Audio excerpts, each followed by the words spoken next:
Ayun, good evening, good evening. Ito yung setup natin kay Gold ngayon, no? Sell setup. Negative USD sell po ba? Pag negative kay USD sell po ba or buy? Pag negative si USD dito kay Gold, buy. Pag negative yung data. Pag negative yung data ni USD. Ito kasi yung news, 'di ba? Ano ko kasi nasa nasa corrective structure kasi siya. So possible talaga sweep sa taas tsaka mag-drop for the pullback. Magko-close na ako. Mag-take na ako ng partial dito. Close ko na tong iba. Yan. Tapos iwan ko na lang to. Break even. Ito. Set ako sa 2474. Ang hirap maging robot no? Kinabahan bigla shit! Biglang bumagsak ko. Walang joke. 5 seconds. Woohoo! Knockout by nga.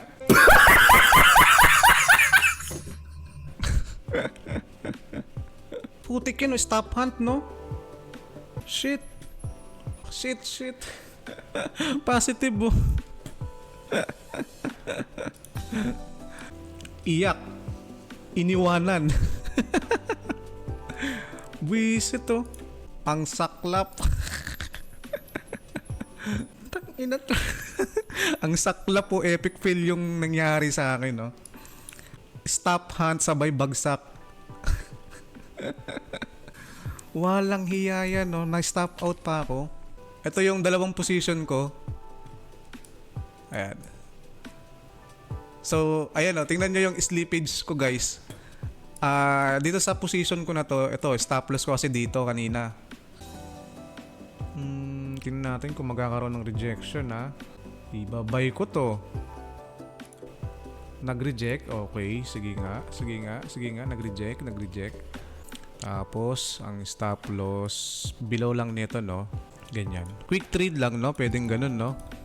Para lang saluhin itong possible pullback niya. Mag-react lang siya dyan ng konti, no? Ganyan, nabawasan natin ng risk. Close.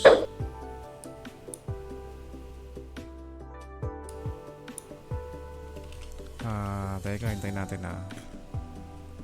Teka. Sige. Oops. Okay, isang position lang. Stop loss entry. Let's see. Mahirap na, baka mamaya butasin pa eh. Tamang lang, scalping. Yung objective ko lang dito, yung bounce lang.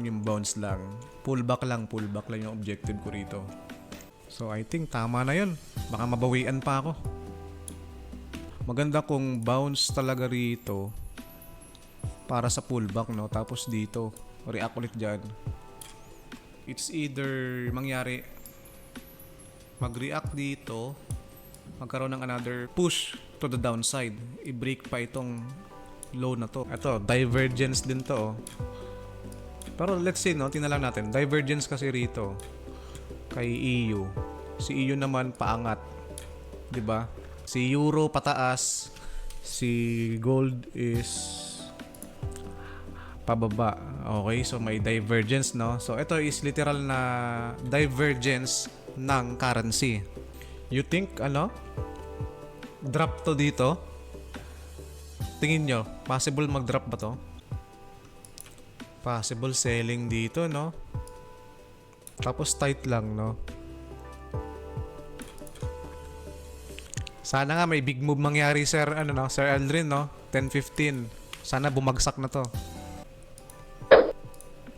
Or pwede akong mag-take partial dito.